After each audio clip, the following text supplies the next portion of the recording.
Hello students, welcome to our YouTube channel statics G K 98, जिसमें हम लोग statics की सारी चीजें पढ़ चुके हैं।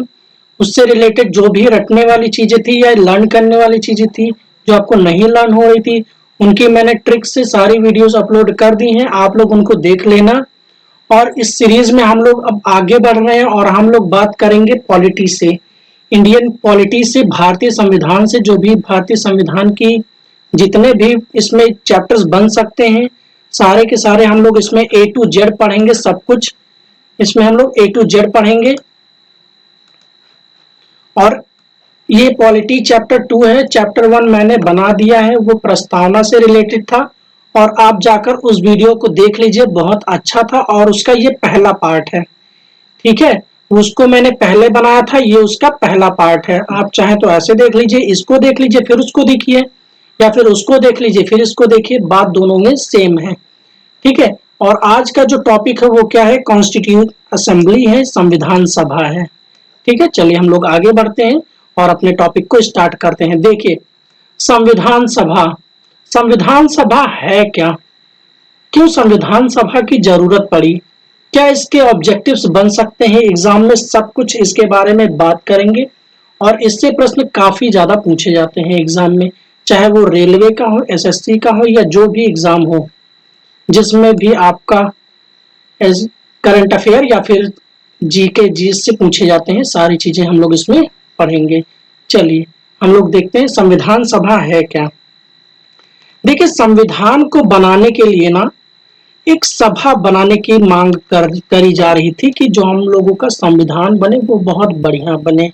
क्योंकि जानते हैं आप लोग, जो भी अंग्रेज लोग थे, गोरी सरकार थी, वो इंडियन पर ज्यादा जुल्म ढा रही थी, उल्टे सीधे रूल्स ला रही थी, और इंडियन का क्या कर रही थी? शोषण कर रही थी।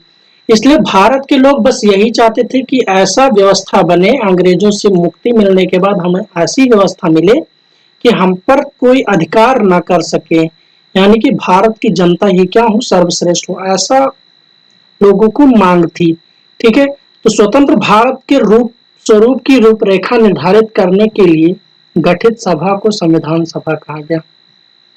कैसे भी स्वतंत्र भारत की रूपरेखा बनानी हो, कैसा भी उसका स्वरूप बनाना, उसके लिए जो सभा बनाई गई उसी को क्या कहा गया? संविधान सभा कहा गया, ठीक है। संविधान सभा के बारे में हम लोग कुछ और चीजें जानते हैं। जैसे संविधान सभा की प्रथम अभिव्यक्ति तिलक के निर्देशन में तैयार की गई। कब? 1895, जब स्वराज विधेयक पेश किया गया था तब, ठीक है। तो इसमें भी बस आप ऐसे नॉर्मली याद कीजिए कि स्वराज विधेयक कब पेश किया गया था? 1895 में। तो उधर तिलक के मुंह से सबसे पहला यही शब्द निकलता है, संविधान सभा। सबसे पहली बार स्टार्टिंग कहां से होती है? 1895 से, कि संविधान सभा जैसा कुछ होना चाहिए, ठीक है। फिर बात आती है 20वीं सदी में इस विचार की स्पष्ट अभिव्यक्ति महात्मा गांधी द्वारा 1922 में की गई। फिर उसके बाद में इसकी जो डीप में सारी चीजें मिलती है ना, फिर 1922 में बताया गया, जब उन्होंने, महात्मा गांधी ने क्या, भारतीय संविधान भारतीयों की इच्छा की अभिव्यक्ति होना चाहिए, ठीक है। यानी कि जो भारत का संविधान बने वो कैसा बनना चाहिए? भारतीय लोगों की इच्छा पर व्यक्त होना चाहिए। जैसा वे संविधान चाहते हैं ऐसा संविधान ही उनको बनाना है, ऐसी उनकी मांग थी।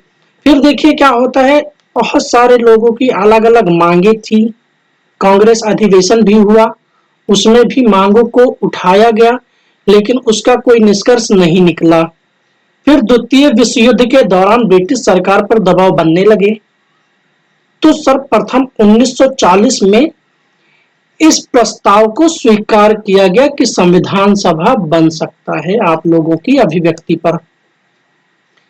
लेकिन इसमें ब्रिटिश सरकार ने कुछ शर्तें रख दी थी, जिनको इंडियंस ने, भारत के लोगों ने उसको माना नहीं, जिसकी वजह से क्या किया गया? इसको समाप्त कर दिया गया कि अभी आपका संविधान सभा नहीं बन सकता है, अभी आप लोग पूरी तरीके से तैयार नहीं हैं, ठीक है।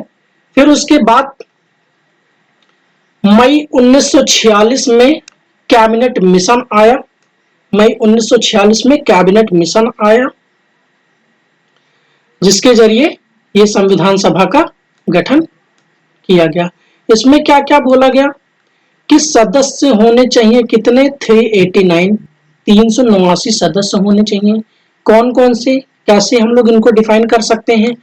तो 292 ब्रिटिश प्रांतों के प्रतिनिधि होने चाहिए। कौन कौन से इसमें सदस्य होने चाहिए संविधान सभा में, ये बताया गया। तो 292 ब्रिटिश प्रांतों के होने चाहिए, गोरे लोग। चीफ कमिश्नरी से 4 लोग होने चाहिए और 93 देशी रियासतों से होने चाहिए, जो राजे रजवाड़े से लोग थे। ठीक है, फिर हम लोग आगे बढ़ते हैं और देखते हैं क्या क्या चीजें बताई गई, क्या निर्वाचन की प्रक्रिया थी, कैसे लोगों का इलेक्शन किया जाना था। ठीक है, देखिए, जनसंख्या के आधार पर प्रत्येक 10 लाख की आबादी पर एक स्थान का आवंटन किया गया, कि 10 लाख जनसंख्या पर एक व्यक्ति का चुनाव होना है। और ऐसे चुनाव किया गया कि जैसे साधारण मुस्लिम और सिख वर्ग बना दिए गए, कि जो जिस वर्ग का है वो उस वर्ग के लोगों को चुने। ठीक है, ये इंडियंस की जनसंख्या का चुनाव था कि कैसे आप जनसंख्या को चुने। तो साधारण के लिए साधारण बना दिया गया, जिसमें हिंदू थे, और मुस्लिम वर्ग बना दिया गया और सिख वर्ग बना दिया गया, जो पहले स्पेशली सिर्फ पंजाब में मिलते थे और ज्यादा उन लोगों का विस्तार नहीं हुआ था कहीं पे।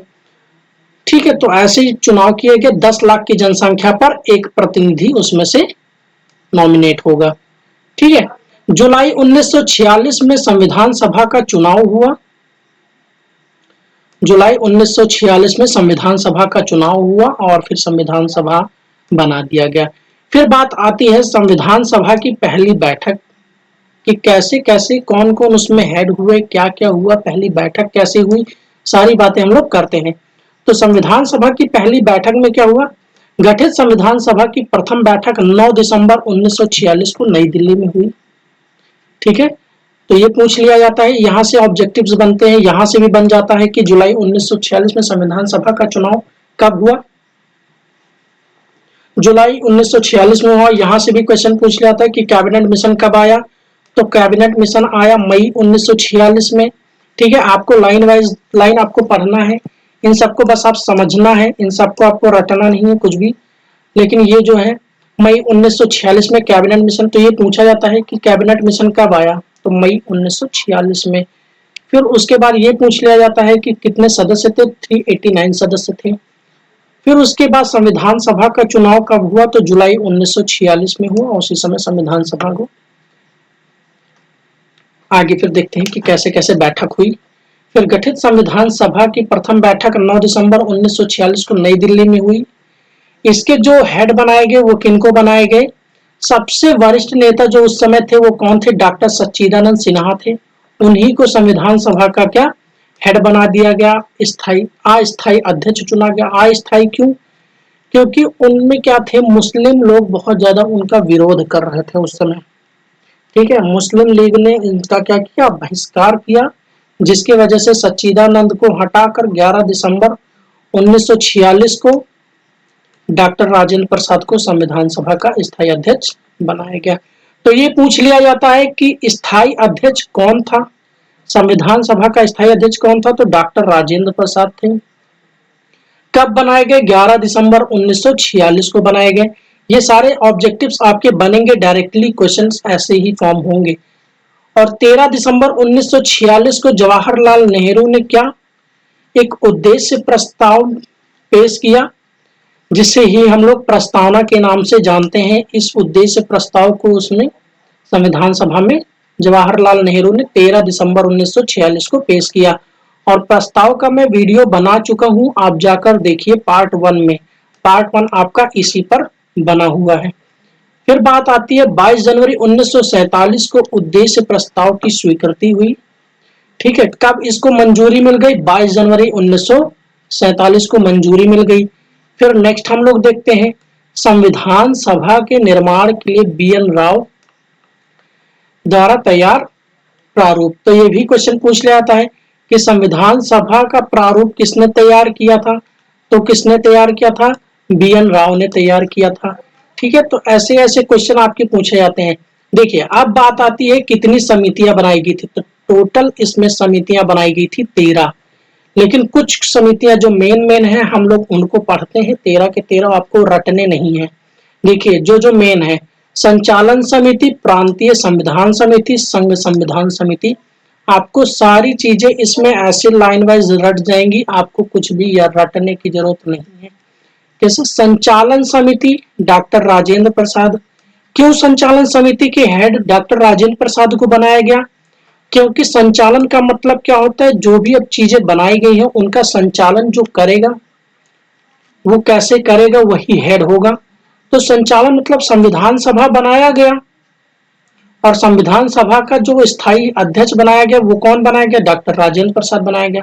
इसलिए अब संचालन समिति का अध्यक्ष भी कौन बनेगा? डॉक्टर राजेंद्र प्रसाद बनेंगे। प्रांतीय संविधान समिति सरदार वल्लभ भाई पटेल। क्यों सरदार वल्लभ भाई पटेल? क्योंकि भारतीय एकीकरण में सबसे बड़ी भूमिका सरदार वल्लभ भाई पटेल की थी। इसलिए जो प्रांत थे ना, प्रांत छोटे छोटे नगर, उन लोगों को सीमित करना, उनको एक करना, इसमें सबसे बड़ी भूमिका जो थी वो सरदार वल्लभ भाई पटेल की थी, इसलिए इनको बनाया गया। फिर आती है संघ संविधान समिति। संघ संविधान समिति का हेड पंडित जवाहरलाल नेहरू को ही क्यों बनाया गया? क्योंकि ये कौन थे? सेंटर्स के हेड थे। संघ के हेड कौन थे? पीएम थे और पंडित जवाहरलाल नेहरू, इसलिए इनको संघ संविधान की समिति का हेड बनाया गया। ठीक है, तो तीनों की तीनों समितियां आपको लर्न हो गई आसानी से। अब हम लोग बात करते हैं आगे कि प्रारूप समिति में एक बात आती है और इसमें कौन थे? डॉक्टर भीमराव अंबेडकर इसके हेड थे। Doctor Bhimrao Ambedkar, BN Rao, sorry Bhimrao Ambedkar थे, बीएन राव नहीं थे, भीमराव अंबेडकर थे। और develop final structure for constitution, और कहाँ के थे? बंगाल के थे। तो इसमें यह भी क्वेश्चन पूछा जाता है कि इनमें से कौन जो बंगाल का प्रतिनिधित्व करता था। ठीक है, तो बंगाल का प्रतिनिधित्व कौन करता था? तो भीमराव अंबेडकर बंगाल का प्रतिनिधित्व करते थे। देखा होगा बंगाल, इसमें ही इनको हेड बताया गया है। भीमराव अंबेडकर ही क्या किए हैं? इनका कॉन्स्टिट्यूशन की बुक लेकर इनकी मूर्तियां भी बनी हैं, देखे होंगे। तो इसलिए प्रारूप समिति, अभी हम बता रहे सारी चीजें कि प्रारूप समिति के हेड या फिर जो कॉन्स्टिट्यूशन संविधान सभा के हेड, वो इन्हीं को बनाया गया। कैसे? Develop final structure for constitution. Final structure किसने बनाया? तो ये भीमराव अंबेडकर ने बनाया था। ठीक है, इसलिए इन्हें क्या कहते हैं? संविधान सभा का निर्माता।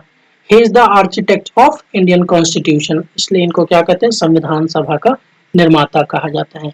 बात आती है कितना समय लगा संविधान बनने में? तो संविधान बनने में 2 साल 11 माह 18 दिन का समय लगा। क्यों इतना ज्यादा समय लगा?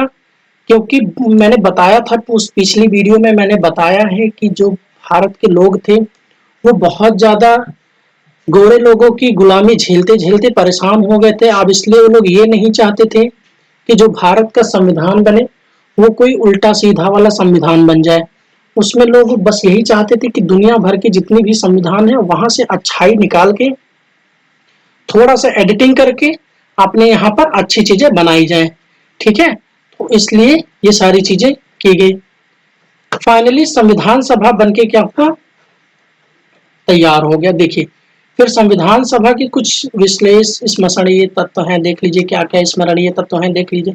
संविधान सभा से देश की सांप्रदायिक अशांति दूर होगी, यह देश को उचित राजनीतिक दिशा प्रदान करेगी। यह बात किसने कहा? महात्मा गांधी ने कहा।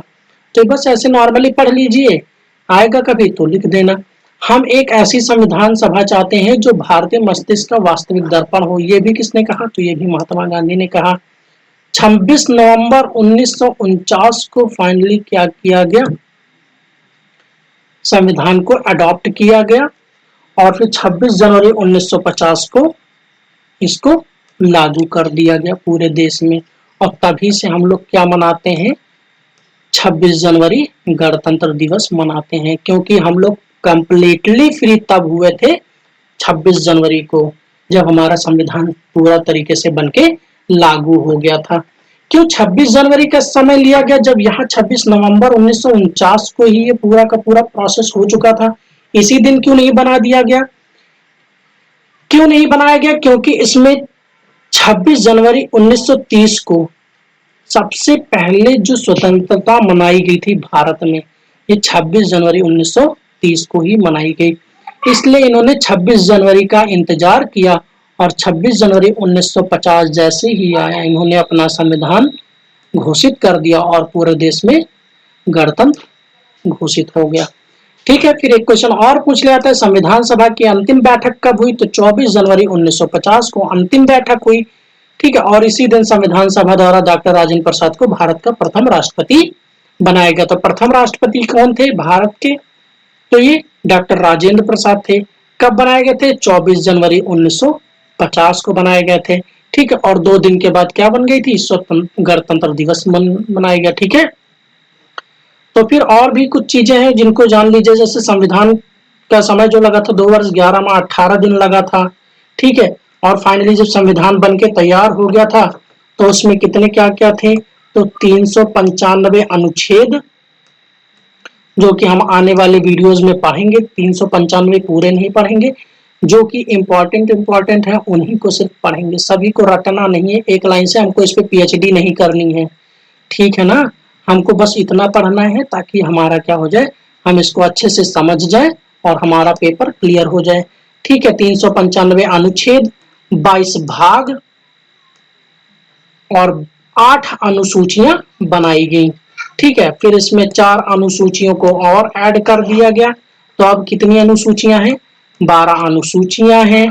अनुच्छेद में भी कुछ ए बी सी डी करके ए बी करके जोड़ा गया है, सेक्शन ए सेक्शन बी करके जोड़ा गया है। ठीक है, तो आप इस समय देख लीजिएगा कितने अनुच्छेद हैं टोटल, सर्च कर लीजिएगा गूगल पे एक बार। तो ये सारी चीजें थी और आज के लिए बस इतना ही। अगर वीडियो पसंद आया हो तो वीडियो को लाइक करना, शेयर करना, और वीडियो अगर थोड़ी सी स्लो लग रही है तो इसको फास्ट मोड पे डाल के वीडियो को देखना और आपको सारी चीजें अच्छे से रिवाइज हो जाएंगी। चलिए ठीक है, आपके लिए इसमें आगे कुछ चीजें हैं, देख लेना इसमें क्या क्या चीजें, पीडीएफ में आपको सारी चीजें मिल जाएंगी। ठीक है, अपना ध्यान रखिए, कोरोना में कहीं घूमने मत निकल जाना। ठीक है, घर पे रहिए, आप लोगों का ध्यान रखिए, अपने परिवार का ध्यान रखिए, खुद का ध्यान रखिए, और नमस्ते, बाय बाय, टेक केयर।